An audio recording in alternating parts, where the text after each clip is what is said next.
Hindi education point YouTube channel से जुड़ने वाले सभी दर्शकों को मेरा नमस्कार।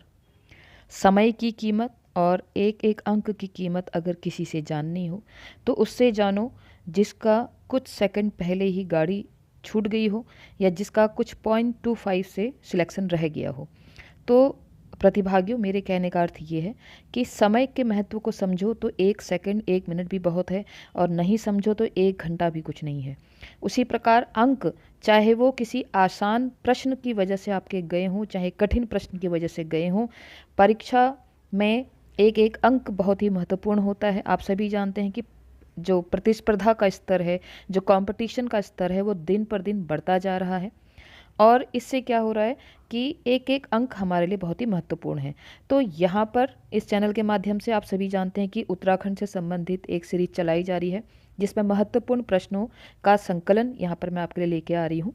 मैं आपसे हमेशा कहती हूँ, आज भी कहूँगी कि अध्ययन आप पुस्तकों द्वारा ही करें। अध्ययन पुस्तकों द्वारा सबसे डीप और सबसे गहन अध्ययन होता है। यूट्यूब चैनल के माध्यम से आप कुछ मिनट में अपने ज्ञान की परख कर सकते हैं। ठीक है, तो चलिए अब इस ज्ञान की परख करने हेतु आज की वीडियो में स्टार्ट करते हैं। और आज जो उत्तराखंड के जो प्रश्न मैंने लिए हैं वो हैं ऐतिहासिक अध्ययन, मतलब हिस्टोरिकल स्टडी से मैंने ये क्वेश्चन लिए हैं उत्तराखंड से संबंधित। आप सभी जानते हैं यूकेएसएससी यूकेपीएससी में जो भी आगामी परीक्षाएं हैं, चाहे वो कांस्टेबल पुलिस की हों, ग्रुप सी की हों और लेक्चरर प्री स्क्रीनिंग हो या अभी आपका लोअर पीसीएस का फॉर्म हो, सभी में उत्तराखंड का अपना एक महत्वपूर्ण स्थान है। अन्य सिलेबस के लिए भी आप चैनल से जुड़ सकते हैं। प्लेलिस्ट में आप सामान्य Hindi, current affair, Indian history से रिलेटेड महत्वपूर्ण वीडियो देख सकते हैं। ठीक है, तो चलिए वीडियो स्टार्ट करते हैं। और हमेशा की तरह मैं आपसे फिर कहूँगी कि अपने उत्तरों को चयन पहले करें, एकदम से फास्ट फॉरवर्ड करते हुए सिर्फ आंसर तक ना जाएं। मैं आपके सामने प्रश्न बोलूँगी और आप उत्तर अपने हिसाब से भी लगाएं, क्योंकि प्रश्नों का स्तर कहीं कहीं पर आपको बहुत आसान लगेगा और कहीं पर आपको बहुत अच्छे प्रश्न भी यहाँ पर मिलेंगे। ठीक है, तो पहला प्रश्न है आज की वीडियो का, स्कंद पुराण में गढ़वाल के लिए प्रयुक्त नाम है, यानी कि स्कंद पुराण में गढ़वाल को क्या कहा गया है? केदारखंड, मानसखंड, हिमवंत या इनमें से कोई नहीं।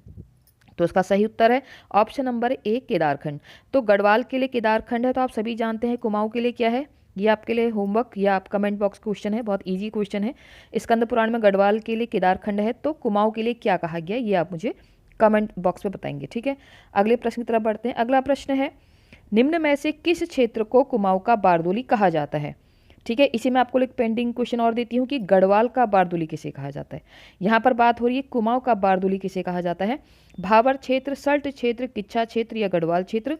तो उसका सही उत्तर है ऑप्शन नंबर बी, सल्ट क्षेत्र। अगर आप प्रश्नों को पढ़ रहे हैं तो वीडियो पॉज करके अपने उत्तरों का चयन करें, उसके बाद उत्तरों तक जाएं। ठीक है, बढ़ते हैं अगले प्रश्न की तरफ। अशोक कालीन शिलालेख राज्य के किस स्थान से मिले हैं?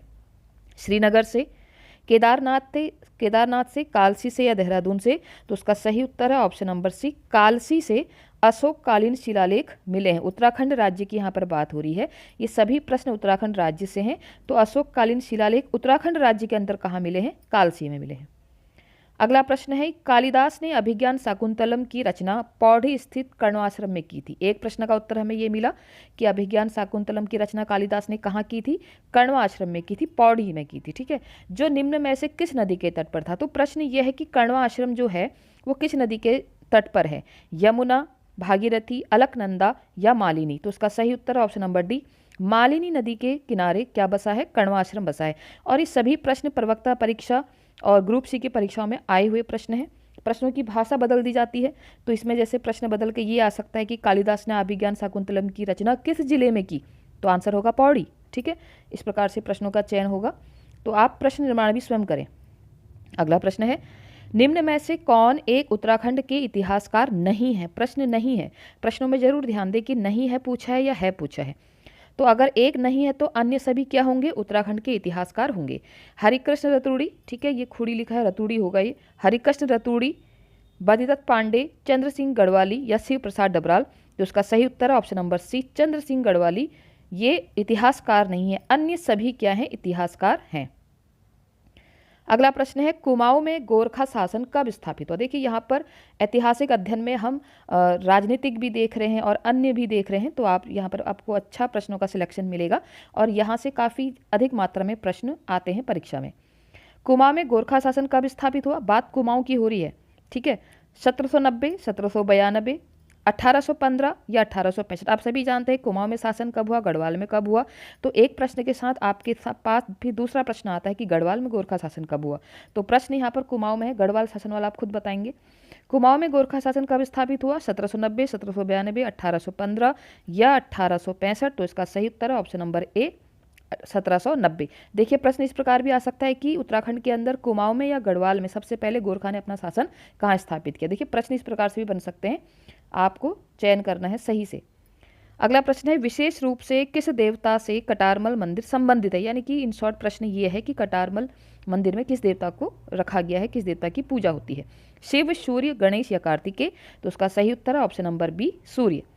बढ़ते हैं अगले प्रश्न की तरफ। मुगल शाहजादा जिसने श्रीनगर गढ़वाल में आश्रय लिया वो कौन थे, मुराद, औरंगजेब, औरंगजेब, ठीक है, इसका ये प्रश्न होगा औरंगजेब, गौ आएगा। दारा शिकोह या सुलेमान शिकोह। तो सही उत्तर उसका option number D, Suleman Shikoh ने ये श्रीनगर गढ़वाल में आश्रय लिया था। ठीक है, सुलेमान शिकोह ने कहाँ आश्रय लिया था, श्रीनगर गढ़वाल में। ये मुगल शहजादा थे जिन्होंने श्रीनगर गढ़वाल में आश्रय लिया था, यानी कि आश्रय माने क्या होता है, सहारा लिया था। अगला प्रश्न है, टिहरी गढ़वाल में ढांढक आंदोलन संबंधित है। इंपोर्टेंट क्वेश्चन है कि ढांढक आंदोलन किससे संबंधित है, कृषकों से, मजदूरों से, सेना से या इनमें से कोई नहीं। तो उसका सही उत्तर है ऑप्शन नंबर बी, मजदूरों से संबंधित आंदोलन क्या है, ढांढक आंदोलन। बढ़ते हैं अगले प्रश्न की तरफ। टिहरी में डोला पालकी आंदोलन संबंधित था ब्राह्मणों से, शिल्पकारों से, राजपूतों से या इस्लाम से। तो आप सभी जानते हैं डोला पालकी आंदोलन, अभी हम इनके नेतृत्व की बात भी करेंगे। तो उसका सही उत्तर है ऑप्शन नंबर बी, शिल्पकारों से संबंधित है डोला पालकी आंदोलन। बढ़ते हैं अगले प्रश्न की तरफ। कुमाऊं का प्रथम कमिश्नर कौन था, E Gardner, sir Henry Ramsay, G W. Traill or J H. Britton. तो उसका सही उत्तर है option number A, E Gardner Kumaon का प्रथम कमिश्नर था। दूसरा तीसरा भी आप जो जरूर याद रखें, और इसमें ये भी याद रखें कि जब देश आज़ाद हुआ या 1857 के समय कौन था। ठीक है, इस तरह की प्रश्न भी आप याद रखें। अगला प्रश्न है, चांदपुर गढ़ राज्य स्थित था पौड़ी गढ़वाल में, पिथौरागढ़ में, चमोली में या अल्मोड़ा में। तो उसका सही उत्तर है ऑप्शन नंबर सी, चमोली में। चांदपुर गढ़, चमोली, इसको किसने बसाया था ये भी आप याद कर सकते हैं। हर प्रश्न के साथ एक प्रश्न होता है, अगर उस प्रश्न के साथ भी जब आप वीडियो सुन रहे हैं तो उस प्रश्न को भी ध्यान में लाएंगे तो आपका ज्ञान और स्थायी रूप से आपके मस्तिष्क पर विद्यमान रहेगा। अगला प्रश्न है, उत्तराखंड के प्रसिद्ध ऐतिहासिक स्थल गोविशाण की पहचान की गई है। यानी कि अगर हम बात करें कि गोविशाण नाम, अभी जो वर्तमान में जो नाम है वो गोविशाण प्राचीन समय में किसका था, प्रश्न ऐसे भी आ सकता है। हरिद्वार, काशीपुर, रुद्रप्रयाग या श्रीनगर। तो इसका सही उत्तर है ऑप्शन नंबर बी, काशीपुर। बढ़ते हैं अगले प्रश्न की तरफ। प्रसिद्ध गुफा शैलचित्र स्थल लाखू उडियार स्थित है। लाखू उडियार आएगा, अभी हम बाद में बात करेंगे ग्वारखा उडियार। ठीक है, ध्यान रखेंगे दोनों अलग अलग हैं। तो लाखू उडियार कहाँ स्थित है, पौड़ी में, अल्मोड़ा में, चमोली में या नैनीताल में। तो लाखू उडियार की बात हो रही है और ये गुफा शैल चित्र है, पत्थरों पर बने हुए चित्र हैं, और ये कहाँ है, अल्मोड़ा में। अभी इसके बाद हम ग्वारखा उडियार की बात करेंगे, तब आप मुझे ध्यान दिलाएंगे, आपको खुद भी याद होना चाहिए लाखू उडियार कहाँ है, अल्मोड़ा में है। बढ़ते हैं अगले प्रश्न की तरफ। अल्मोड़ा कांग्रेस की स्थापना किस वर्ष हुई थी। ये आप अल्मोड़ा कांग्रेस की स्थापना या अन्य जो भी अभी आते हैं, ठीक है, कुमाऊं परिषद की स्थापना, रवाई कांड कहाँ हुआ था, कलकत्ता अधिवेशन कांग्रेस के, इसमें कौन सा राज्य, मतलब हमारे राज्य से किसने भाग लिया था। ऐसे प्रश्न बहुत महत्वपूर्ण होते हैं, इन सभी प्रश्नों का संकलन यहाँ पर है, आप ध्यान से देखें। अल्मोड़ा कांग्रेस की स्थापना किस वर्ष हुई, 1911 में, 1919 में, 1895 में या 1912 में। तो उसका सही उत्तर है ऑप्शन नंबर डी, 1912 में अल्मोड़ा कांग्रेस की स्थापना हुई थी। बढ़ते हैं अगले प्रश्न की तरफ। चंद वंश का अंतिम राजा कौन था, दीपचंद, महेंद्र चंद, शिवचंद या मोहन चंद। तो उसका सही उत्तर है ऑप्शन नंबर बी, महेंद्र चंद चंद वंश का अंतिम राजा था। आप बता सकते हैं प्रथम राजा कौन था, है ना। हर प्रश्न के साथ एक प्रश्न जो को जरूर कोरिलेट करें। अब देखिए महत्वपूर्ण प्रश्न आ रहा है, क्योंकि इस प्रश्न से हमको 3 अन्य प्रश्नों का आंसर भी मिलेगा। टिहरी से संबंधित निम्न कथनों में से कौन सा सही नहीं है, यानी कि बाकी सही है तो हमें जो सही है उनको भी याद रखना है। सही कौन सा नहीं है, टिहरी राज्य भारतीय गणतंत्र में 1949 को मिला, यानी कि 1949 को मिला। आप सभी जानते हैं देश भले ही हमारा 1947 को आज़ाद हो गया था, लेकिन टिहरी में तब भी वहाँ पर राजाओं का शासन चल रहा था और 1949 में वो भारतीय गणतंत्र में शामिल हुआ। तो ये तो सही है।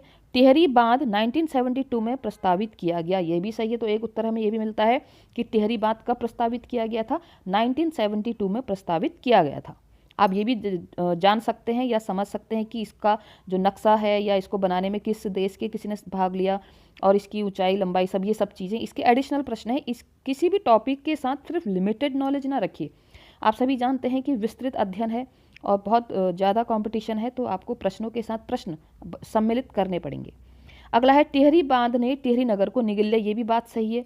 एक विस्थापन की समस्या वहाँ पर आई थी, ठीक है, जिसमें वहाँ पर विद्यासागर नौटियाल जी हैं, उनकी रचना भी है एनसीईआरटी में।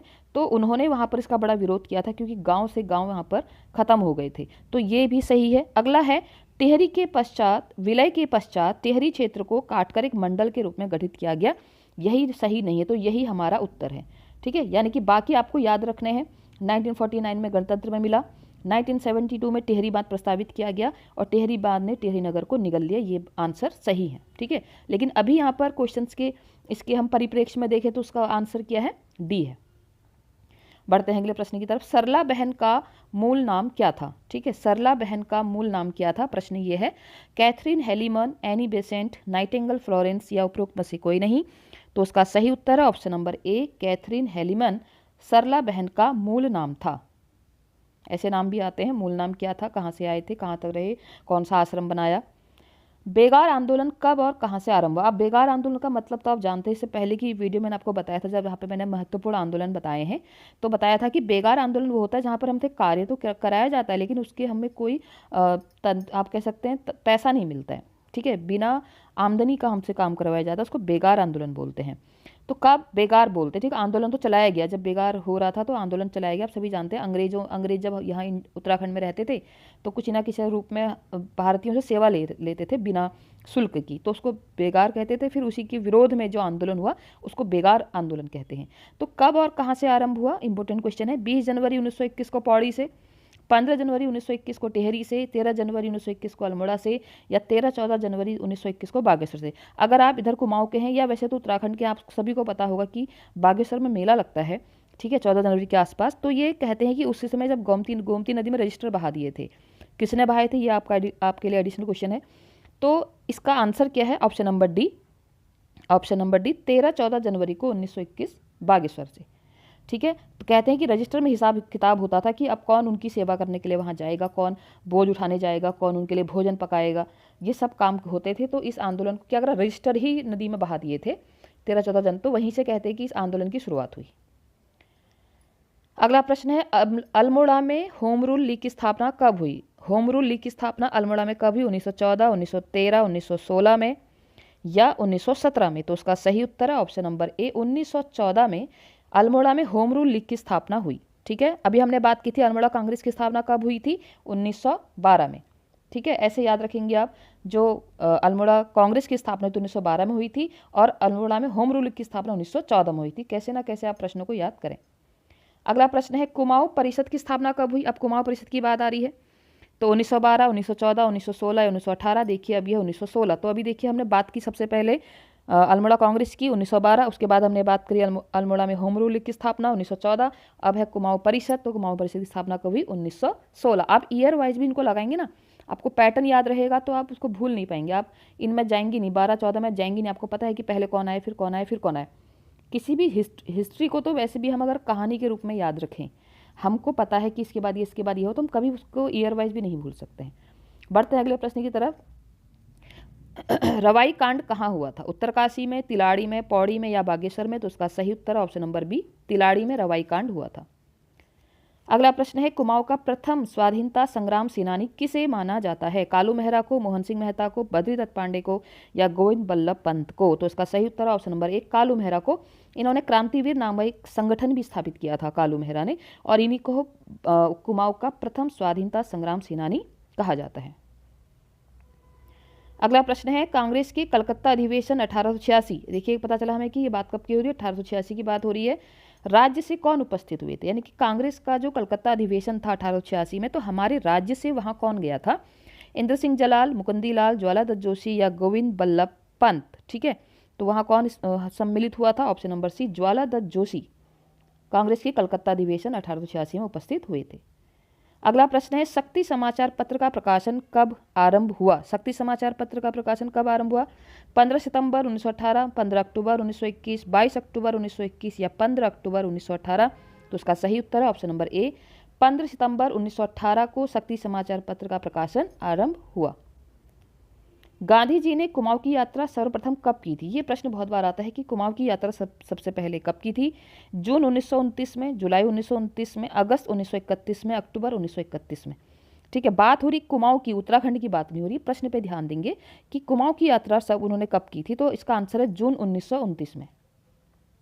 जून 1929 में गांधी जी ने कुमाऊं की यात्रा प्रारंभ की थी। अगला प्रश्न है उत्तरांचल में डोला पालकी आंदोलन के प्रवर्तक कौन थे? अभी हमने बात की थी डोला पालकी किससे संबंधित था? शिल्पकारों से संबंधित था। तो इसका प्रवर्तक कौन था, इसका नेतृत्व किसने किया? जयानंद भारती, खुशीराम, हरिप्रसाद टमटा या बलदेव सिंह आर्य? तो उसका सही उत्तर option number A, Jayanand Bharati ने डोला पालकी आंदोलन का नेतृत्व किया या प्रवर्तक थे। ठीक है, ऐसे करके आप याद कर सकते हैं। अगला प्रश्न है बिश्नी देवी कौन थी? एक कवयित्री थी, एक समाज सुधारक थी, एक लेखिका थी या एक स्वतंत्रता सेनानी थी? तो बिश्नी देवी एक स्वतंत्रता सेनानी थी। बहुत महत्वपूर्ण प्रश्न है, याद रखेंगे। अगला प्रश्न है किसने महात्मा गांधी जी की दांडी यात्रा में भाग लिया था? अभी हमने बात की थी कलकत्ता अधिवेशन की 1886, तो किसने भाग लिया था? ज्वालादत्त जोशी जी ने। अब बात हो रही है कि गांधी जी की जो दांडी यात्रा थी उसमें भाग किसने लिया था? मोहन जोशी, नागेंद्र सकलानी, भोलूराम या भैरवदत्त जोशी? तो उसका सही उत्तर है option number D, Bhairavdutt Joshi ने महात्मा गांधी की दांडी यात्रा में भाग लिया था। बढ़ते हैं अगले प्रश्न की तरफ। देखिए मैं पूरी कोशिश कर रही हूँ कि आप कम समय में ज़्यादा प्राप्त करें, इसलिए यहाँ पे मैंने इंपोर्टेंट 50 क्वेश्चंस का संग्रह आपके लिए लेके आई हूँ। तो आप उम्मीद करती हूँ आप सभी इसको देखिए। समय का प्रयोग तभी होगा जब आप उत्तर स्वयं से लगाएंगे। अगर आपने पहले से तैयारी किया, आप उत्तर स्वयं से लगाएंगे। आपने ये कंटेंट नहीं पढ़ा है तो आप पहले वीडियो से सारे आंसर देखेंगे, फिर दोबारा रिवाइंड करके वीडियो को देखेंगे। आज नहीं, एक हफ्ते बाद देखेंगे और फिर से आंसर को रिवाइज करने का प्रयास करेंगे। अगला प्रश्न है गढ़ केसरी नाम से प्रसिद्ध स्वतंत्रता सेनानी थे? तो गढ़ केसरी किसे कहा जाता है? गुमानी पंत को, बद्रीदत्त जोशी को, अनुसुईया प्रसाद बहुगुणा या इंद्रमणि बड़ौनी? तो उसका सही उत्तर है ऑप्शन नंबर सी, अनुसुईया प्रसाद बहुगुणा को गढ़ केसरी के नाम से जाना जाता है। अगला प्रश्न है भारत के स्वतंत्र होने के समय गढ़वाल का राजा कौन था? देखिए यहाँ पर हर प्रकार के प्रश्न हैं, आप सभी के लिए बहुत महत्वपूर्ण है। ये पीसीएस की परीक्षा में, प्रवक्ता की परीक्षा में, ग्रुप सी परीक्षा में पूछे गए हुए प्रश्न ही हैं। ऐसा नहीं होता कि प्रश्न रिपीट नहीं होते, प्रश्न रिपीट होते हैं, बस भाषा परिवर्तित होती है। जैसे मैंने आपसे कहा कि ऐसा नहीं तो ऐसा पूछ लिया जाएगा, तो इन प्रश्नों को जरूर समझिए, क्योंकि देखिए मैंने आपसे पहली वीडियो में भी कहा था कि आसान प्रश्न ऐसे होते हैं जो कभी गलत नहीं होने चाहिए। आसान, जिसको हम आसान कहते हैं, वो सबके लिए आसान है। तो डिफिकल्ट प्रश्न एक बार को आपके मेरिट बना तो सकते हैं, लेकिन आपको डाउन कौन करते हैं? ये सामान्य से आधा आसान से प्रश्न करते हैं। भारत के स्वतंत्र होने के समय गढ़वाल का राजा कौन था? मानवेंद्र शाह, पृथ्वी शाह, प्रद्युम्न शाह या कोई नहीं? तो इसका सही उत्तर है ऑप्शन नंबर ए, मानवेंद्र शाह। तो गढ़वाल का राजा कौन था? मानवेंद्र शाह। कब की बात हो रही? भारत की आज़ादी के समय। अगला प्रश्न है भारतीय राष्ट्रीय आंदोलन के दौरान गांधी जी किस स्थान पर बहुत दिनों तक रुके थे? मसूरी, नैनीताल, कौसानी या हरिद्वार? तो उसका सही उत्तर है option number C, Kausani. Kausani के विषय में गांधी जी ने कुछ कहा भी था, एक उक्ति दी थी। ठीक है, उसको भी आप कमेंट बॉक्स में लिख सकते हैं, आपको पता है तो। मैंने कहा ना हर प्रश्न के साथ कुछ ना कुछ प्रश्न होता है, आपको वो सब एडिशनल करने हैं अपने ज्ञान में। अगला प्रश्न है टिहरी राज्य में किस तिथि को, टिहरी राज्य किस तिथि को यानी कि किस डेट को, किस दिनांक को उत्तर प्रदेश में सम्मिलित हुआ? आप सभी जानते हैं कि उत्तराखंड तो बाद में बना, उससे पहले हम सब किस में सम्मिलित थे? उत्तर प्रदेश में सम्मिलित थे। तो टिहरी राज्य किस तिथि को उत्तर प्रदेश मिला? देखो प्रश्न को घुमाया गया है, अभी हम इस चीज़ को पढ़ चुके हैं। 1 अगस्त 1949, 15 अगस्त 1947, 26 जनवरी 1950 या 1 दिसंबर 1949? तो उसका सही उत्तर है ऑप्शन नंबर ए, 1 अगस्त 1949 को टिहरी राज्य उत्तर प्रदेश में सम्मिलित हुआ। यानी कि हम ये भी कह सकते हैं कि ये आज़ाद हुआ, गणतंत्र स्थापित हुआ। अगला प्रश्न है, ठीक है, अगला प्रश्न है कि जनवरी 1921 में निम्न में से किस स्थान पर सरयू नदी के तट पर खुली बेगार न देने की शपथ ली गई? देखिए अभी प्रश्न को थोड़ा घुमा दिया। अभी हमने बात की थी ना कि 13-14 जनवरी को बागेश्वर में ये बेगार आंदोलन की बात हुई थी, ये वही प्रश्न है, तो थोड़ा घुमा दिया कि किस जगह पर हुआ था। तो अभी तो आपको पता ही है, श्रीनगर, चमोली, बागेश्वर या सोमेश्वर? तो उसका सही उत्तर है ऑप्शन नंबर सी, बागेश्वर। बढ़ते हैं अगले प्रश्न की तरफ। 84 दिन की भूख हड़ताल के बाद 25 जुलाई 1944 को किसका निधन हुआ? देखो हमको एक साथ दो प्रश्न मिल रहे हैं। किसका निधन हुआ, यानी कि 84 दिन की भूख हड़ताल की थी, तो उसके बाद किस तिथि को निधन हुआ और किसका हुआ? नागेंद्र सकलानी, मोलूराम या देव सुमन या AP बहुगुणा। ये देव सुमन मतलब है श्री देव सुमन, तो श्री देव सुमन ही वो थे भक्त, देशभक्त कह सकते हैं, जिन्होंने 84 दिन की भूख हड़ताल की और 25 जुलाई 1944 को इनका निधन हो गया। बढ़ते हैं अगले प्रश्न की तरफ। अगला प्रश्न है सल्ट की घटना किस वर्ष हुई? 5 सितंबर 1942, 6 सितंबर 1942, 10 सितंबर 1942 या 8 सितंबर 1942। तो उसका सही उत्तर है 5 सितंबर 1942 को सल्ट की घटना हुई थी। सल्ट की घटना कहा जाता है 5 सितंबर 1942 को। अगला प्रश्न है अल्मोड़ा अखबार का प्रकाशन किस वर्ष हुआ? इससे पहले हमने बात की थी शक्ति समाचार पत्र, जो हुआ था 1918, 15 सितंबर 1918। अब बात हो रही है अल्मोड़ा अखबार की, 1871, 1771, 1971 या 1870। तो ये बहुत ही पुराना समाचार पत्र है और इसकी स्थापना या इसका प्रकाशन शुरू हुआ था 1871 से। ठीक है, क्योंकि शक्ति समाचार पत्र कब हुआ था? 1918, और ये है अल्मोड़ा अखबार और इसका हुआ 1871 से। अगला प्रश्न है महात्मा गांधी ने अनासक्ति योग टीका कहाँ लिखी? अभी हमने बात की थी कि महात्मा गांधी ने अत्यधिक समय कहाँ बिताया, है ना, की थी ना। तो भाई जहाँ समय ज़्यादा बिताएंगे वहीं तो लिखने बैठेंगे, ऐसे करके आप ट्रिक याद कर सकते हैं। तो अनासक्ति योग टीका कहाँ लिखी? कौसानी, अल्मोड़ा, हरिद्वार, पौड़ी। तो अभी हमने बात की थी कि कौसानी में सबसे ज़्यादा समय बिताया था, तो यहीं बैठ के उन्होंने अनासक्ति योग की टीका लिखी होगी। यही इसका सही आंसर है, कौसानी। अगला प्रश्न है पेशावर कांड का नायक किसे कहा जाता है? केसर सिंह रावत, वीरचंद सिंह गढ़वाली, हरक सिंह रावत, नारायण सिंह गुसाई। तो इसका सही उत्तर option number B, Veerchand Singh Garhwali. अभी हमने एक प्रश्न पढ़ा था जहां पर हमने कहा था कि ये इतिहासकार नहीं है, तो ये क्या है? ये तो पेशावर कांड के नायक हैं। वीरचंद सिंह गढ़वाली क्या है? पेशावर कांड के नायक हैं, इसलिए ये इतिहासकार नहीं है। हर प्रश्न से कोरिलेट कीजिए, हर प्रश्न से अपने ज्ञान को और मजबूत बनाइए, तो आप एक बार पढ़ेंगे आपको वो चीज़ें कभी भूल नहीं पाएंगे। बढ़ते हैं अगले प्रश्न की तरफ। श्रीदेव सुमन कब शहीद हुए? अभी हमने बात की थी ना, 84 दिन की भूख हड़ताल की थी, तो हमने डेट हमने पढ़ी थी, क्या थी? 25 जुलाई। ठीक है, तो वही डेट यहाँ पर दोबारा आ गई है। तो इसका सही उत्तर क्या है? 25 जुलाई 1944 को खाली रिपीट करना बेकार है, आपको याद होना चाहिए। अभी हमने बात की थी 84 दिन की भूख हड़ताल के बाद, तो आंसर है 25 जुलाई 1944। अगला प्रश्न है कत्यूरी राजवंश का संस्थापक कौन था? वसंत देव, निम्बर देव, लखनपाल देव या सुभिक्ष राजदेव। तो उसका सही उत्तर है ऑप्शन नंबर ए, वसंत देव कत्यूरी राजवंश का संस्थापक था। अगला प्रश्न है उत्तरांचल उत्थान परिषद का गठन कब और किसने किया? देखो बहुत ही अच्छा प्रश्न है, हमको गठन भी मिल जाएगा, किसने किया ये भी मिल जाएगा हमको, ईयर और उसका जो फाउंडर कह सकते हैं, दोनों हमको मिल रहे हैं। पहला ऑप्शन है 30-31 मई 1982, ठीक है, DD पंत द्वारा। 15 अगस्त 1958 गोविंद बल्लभ पंत द्वारा। 30-31 मई 1988 शोभन सिंह जीना या 9 नवंबर, ठीक है, या 9 नवंबर 2000 को नित्यानंद स्वामी। तो उसका सही उत्तर है ऑप्शन नंबर सी, 30-31 मई 1988 शोभन सिंह जीना। ठीक है, शोभन सिंह जीना के नाम से हॉस्पिटल भी है हल्द्वानी में। तो यही वो हैं जिन्होंने उत्तरांचल उत्थान परिषद का गठन कब किया था? 30-31 मई 1988, और किसने किया था? शोभन सिंह जीना ने। बात हो रही है उत्तरांचल उत्थान परिषद।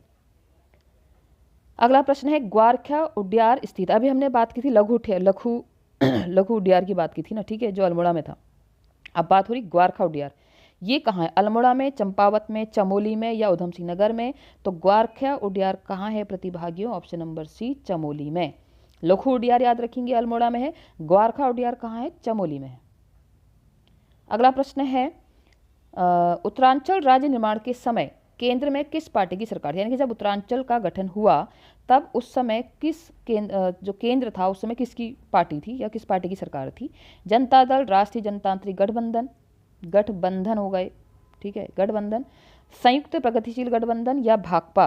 तो उसका सही उत्तर है ऑप्शन नंबर बी, राष्ट्रीय जनतांत्रिक गठबंधन इसकी सरकार थी उस समय जब उत्तरांचल राज्य का निर्माण हुआ।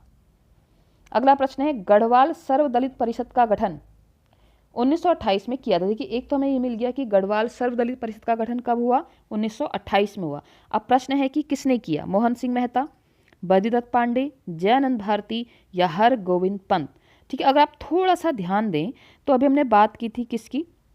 वो डोली पालकी वाला, ठीक है, वो प्रश्न हमें का। हमने वो बात ये भी की थी कि वो शिल्पकारों से संबंधित था, यानी कि दलित समाज से कहीं ना कहीं था। तो यहाँ पर अब बात आ रही है सर्व दलित परिषद। देखिए थोड़ा सा विवेक, देखो ज्ञान सबके पास होता है, विवेक बहुत कम लोगों के पास होता है। और जो वहाँ पर इन 4 ऑप्शन से सही, अगर आपको ये प्रश्न नहीं भी आता ना, तो आप थोड़ा सा दिमाग लगाते, गढ़वाल सर्वदलित परिषद का गठन कौन करेगा, तो यहाँ पर इसका सही उत्तर option number C, Jayanand Bharati. क्यों? क्योंकि देखो डोला पालकी का इन्होंने नेतृत्व किया था, ये उसके प्रवर्तक थे और शिल्पकारों से संबंधित था। तो इन्होंने कहीं ना कहीं जो दलित लोग थे उनके उत्थान के लिए कार्य किया। तो ये गढ़वाल सर्वदलित परिषद की स्थापना भी इन्होंने की थी, जयानंद भारती ने। कब की थी? 1928। बढ़ते हैं अगले प्रश्न की तरफ। देहरादून में प्रजामंडल की स्थापना का उद्देश्य क्या था? यानी कि जब देहरादून में प्रजामंडल की स्थापना हुई तो उसका मुख्य उद्देश्य क्या था? जनता को टेहरी राज्य कुशासन से मुक्त कराना, ब्रिटिश शासन से स्वतंत्रता पाना, गोरखा शासन से स्वतंत्रता पाना, जनता को समाज सुधार हेतु संगठित करना। तो उसका सही उत्तर है ऑप्शन नंबर ए, जनता को टेहरी राज्य के कुशासन से मुक्त कराना का उद्देश्य क्या था?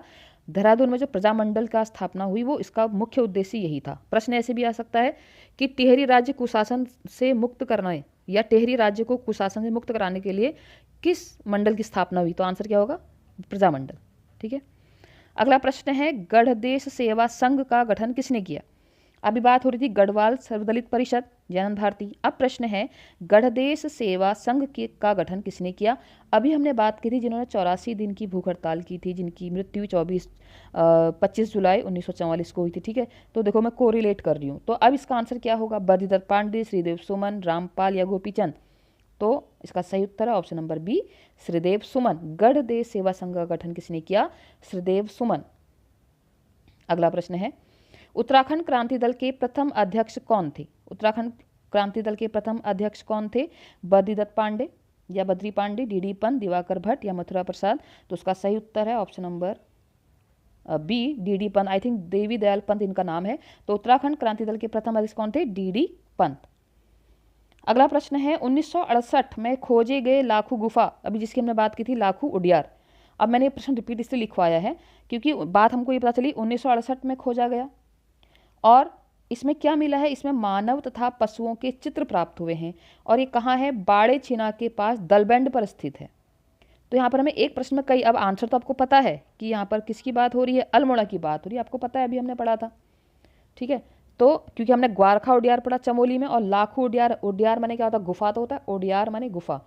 तो लाखू गुफा या लाखू उडियार कहाँ 1968 में खोजा गया और इसमें क्या है? इसमें मानव तथा पशुओं के चित्र हैं और ये बाड़े छिना के पास दलबैंड पर स्थित है। अब जगह तो आपको पता ही है, अल्मोड़ा इसका आंसर है।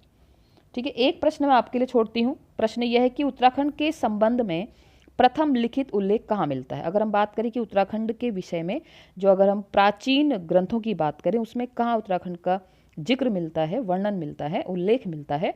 ऑप्शन है ऋग्वेद, सामवेद, पुराण या ब्राह्मण ग्रंथ। ठीक है, तो आज की वीडियो यहीं पर, आप इसका उत्तर मुझे कमेंट बॉक्स में लिख सकते हैं। प्रश्नों का संकलन आपको कैसा लगा? वीडियो से आपके लिए कुछ हेल्प हुई या नहीं हुई? या आपने 50 के 50 प्रश्न आपको आते थे तो बहुत अच्छी बात है। और इससे यूट्यूब चैनल से जुड़िए रहिए और अन्य महत्वपूर्ण वीडियो के लिए लाइक कीजिए, शेयर कीजिए, कमेंट कीजिए। आज के लिए इतना ही, बहुत बहुत धन्यवाद।